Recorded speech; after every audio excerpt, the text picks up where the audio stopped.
Epione pain management and regenerative centre ఇక మీ నొప్పులు శాశ్వతం కావు.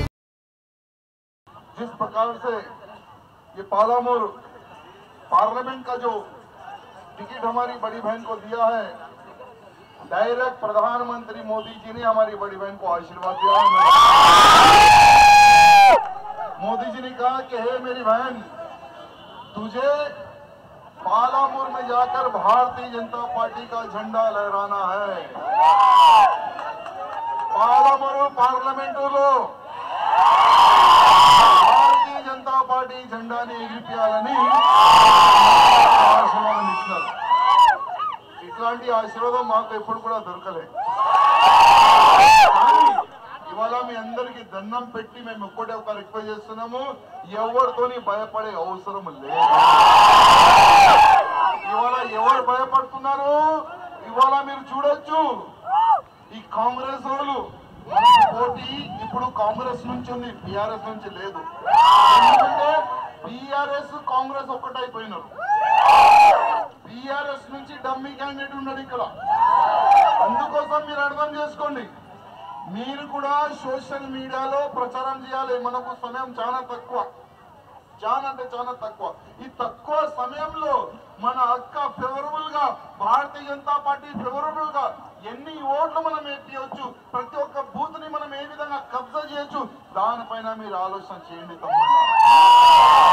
ఇవాళ మేము చూస్తున్నాము, ఎంతో మంది ఉన్నారు ఇవాళ మేము భారతీయ జనతా పార్టీకి పనిచేయడానికి రెడీ, కానీ ఇక్కడున్న గవర్నమెంట్ మాకు బెదిరిస్తున్నారు, కార్యకర్తలకి బెదిరిస్తున్నారు, కేసులు పెడతా అంటున్నారు అని ఒక్క మాట యాద పెట్టుకోండి. భయపడే కాంగ్రెస్ కాదు, ఇది బీజేపీ. బీజేపీ కార్యకర్తలు ముందు కూడా వస్తే, అడ్డు కూడా వస్తే తిప్పి తిప్పి కొడతారు మా కార్యకర్తలు. ఇవాళ డీకేఆర్ ఉన్న అమ్మ గెలిచి పార్లమెంట్ కి వెళ్తే ఎంత బలం వస్తుంది తెలుసా మనకు? ఇక్కడ ఇవాళ తెలంగాణకి అభివృద్ధి జరిగిందంటే అది కేంద్రం ఫండ్ వల్లనే. కానీ చాతగాని అప్పుడు ముఖ్యమంత్రి ఉండే కేసీఆర్ ఒక్కసారి కూడా ఇవాళ తెలంగాణ బంగారు తెలంగాణ అవుతుంది అని ఒక్కసారి కూడా చెప్పలే.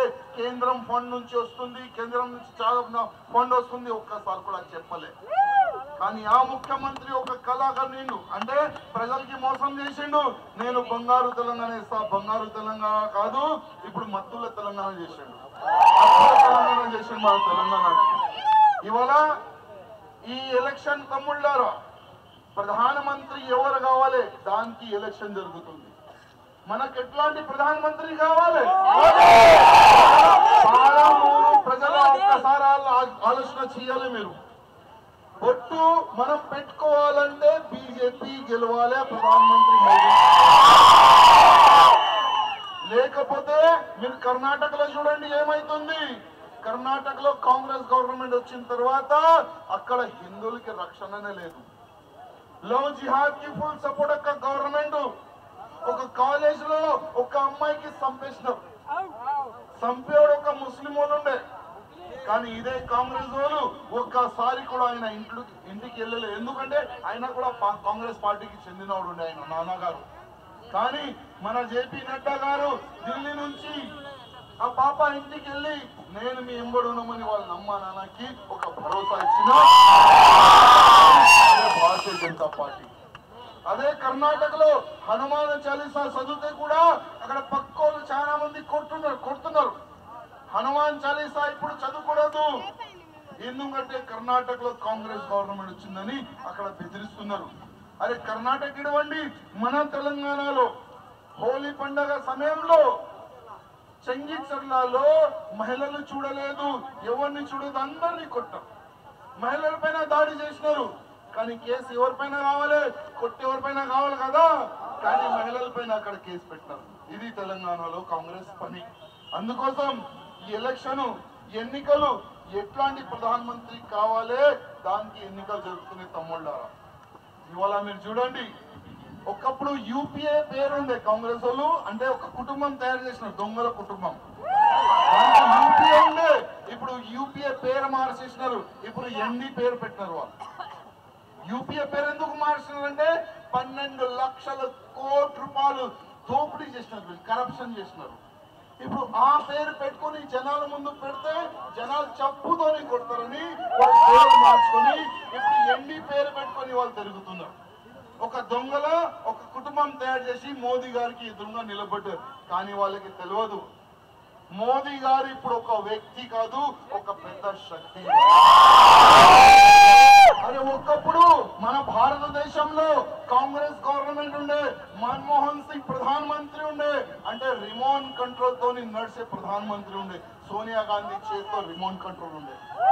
ఆ సమయంలో కూడా పాకిస్తాన్ నుంచి మన భారతదేశం పైన దాడులు జరిగితే అప్పుడు ఏం యాక్షన్ లేకుండే. ఇదే మన్మోహన్ సింగ్ సోనియా గాంధీ లవ్ లెటర్ రాసేది పాకిస్తాన్ వాళ్ళకి. పాకిస్తాన్ నుంచి ఒక్క బాంబ్ వస్తే ఇక్కడ నుంచి రాకెట్ వెళ్తుందా, పాకిస్తాన్ నుంచి ఒక్క బాంబ్ వస్తే సర్జికల్ స్ట్రైక్, హెయిర్ స్ట్రైక్ జరుగుతుంది తమ్ముళ్ళారా. ఇవాళ మన భారతదేశం సేఫ్ ఉందంటే అది భారతీయ జనతా పార్టీ వల్లనే, అది ప్రధానమంత్రి మోదీ గారి వల్లనే తమ్ముళ్ళారా. అందుకోసం మీరు ఎట్లాంటి ప్రధానమంత్రి కోరుకోవాలి ఒక్కసారి మీరు ఆలోచన చేయండి. పాలమూరు ప్రజలకి నేను దండం పట్టి రిక్వెస్ట్ చేస్తున్నా, ఒక్కసారి మీరు గూగుల్లో సెర్చ్ చేసుకోండి, యూట్యూబ్ లో సెర్చ్ చేసుకోండి. ఈ 10 సంవత్సరాల్లో ఒక్క అవినీతి కూడా బయటికి రాలేదు. కానీ కాంగ్రెస్ సమయంలో ప్రతి ఒక్క రోజు ఒక కరప్షన్ బయటికి వచ్చేది, ఒక స్కామ్ బయటికి వచ్చేది. అందుకోసం మన దగ్గర సమయం చాలా తక్కువ ఉంది. ఈ తక్కువ సమయంలో మనం ఎంతవరకు భారతీయ జనతా పార్టీకి ఇంకా స్ట్రాంగ్ చేయొచ్చు, మన కాన్స్టిట్యూన్సీలో కానీ మన పార్లమెంట్ ఏరియాలో కానీ ఎట్టి పరిస్థితుల్లో అక్కకి గెలిపించి మోదీ గారి సైన్యంలో పంపించాలని నేను ఇదే విధంగా ఒక డిబేట్ నడుస్తుంది టీవీలో ఒక డిబేట్ నడుస్తుంది, నేను చూస్తున్నా. ఈ బీఆర్ఎస్ వాళ్ళు అంటున్నారు మాకు అవకాశం ఇవ్వండి, ఈ కాంగ్రెస్ వాళ్ళు అంటున్నారు మాకు అవకాశం ఇవ్వండి. ఒక్కసారి ఈ బీఆర్ఎస్ వాళ్ళకి తెలంగాణ ప్రజలు అవకాశం ఇస్తున్నారు, ఏం పీకినారు, తెలంగాణకి మొత్తం సర్వనాశనం చేసినారు. అప్పుడు వైఎస్ రాజశేఖర రెడ్డి గారు ఉండే ముఖ్యమంత్రి, పాపం ఇప్పుడైనా లేడు. కానీ ఓల్డ్ సిటీలో ఉన్న ఇద్దరు కుక్కలకి కాంగ్రెస్ వాళ్ళు పాలు తాగిపించి ఇంత పెద్ద చేసినారు. దాని తర్వాత ఈ టీఆర్ఎస్ అంటే అప్పుడు టీఆర్ఎస్ వాళ్ళు వచ్చినారు, వీళ్ళు తొక్కుతుందేమో అని వాళ్ళకి ఏదైనా కంట్రోల్లో పెడతారేమో అని అనుకున్నాం. కానీ వాళ్ళు కూడా వీళ్ళకి పాలు తాగిపించి ఇంకా ఇంత పెద్ద చేసినారు.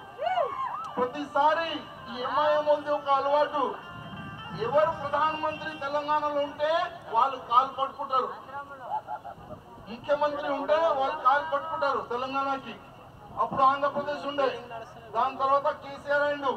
అంటే ప్రతిసారి ఎవరు ముఖ్యమంత్రి ఇక్కడ తెలంగాణకి వెళ్తే వీళ్ళు అయ్యా మార్చుకుంటారు.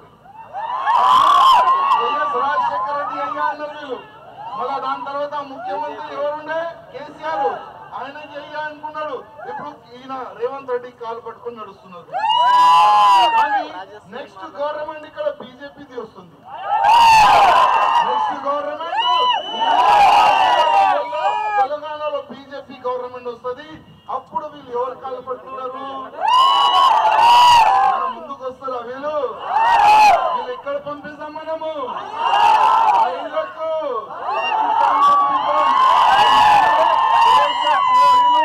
మన భారతదేశం కాదు, మన తెలంగాణ కాదు, ఎక్కడ కూడా ఉండకూడదు. ఆ పని మనం చేస్తున్నాం. అందుకోసం మీ పార్లమెంట్ క్షేత్రం నుంచి ఒక టైగర్, ఒక లేడీ టైగర్ ని ఇక్కడ పంపిస్తున్నాం. మోడీ భారతీయ జనతా పార్టీకి గెలిపియాలి, కమల్ గుర్తుకు ఓటేయాలి.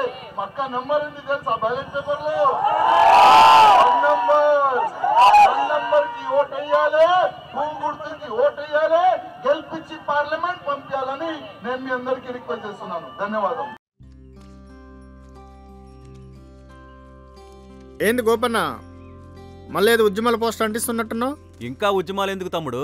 కొన్ని కోట్ల మంది రైతులకు ఏడాదికి 6,000 రూపాయల సాయం, కిసాన్ క్రెడిట్ కార్డులు, ఉచిత రేషన్ పంపిణీ, ఉచిత గ్యాస్ కనెక్షన్లు, కరోనా వ్యాక్సిన్లు, పిల్లలకు టీకాలు, ఆయుష్మాన్ భారత్ పథకం ద్వారా 5 లక్షల ఆరోగ్య బీమా, ఇలాంటి పరిపాలన కోసమే కదా మనందరం ఎదురు చూసింది. మోదీ గారు మళ్ళా ప్రధానమంత్రి కావాలంటే నా ఓటు అవసరం, మీ ఓటు అవసరం, మనందరి ఓట్లు అవసరం. కమలం గుర్తుకు ఓటేద్దాం, బీజేపీని గెలిపిద్దాం. మోడీ మన అందరి నేస్తం, బీజేపీనే గెలిపించేద్దాం.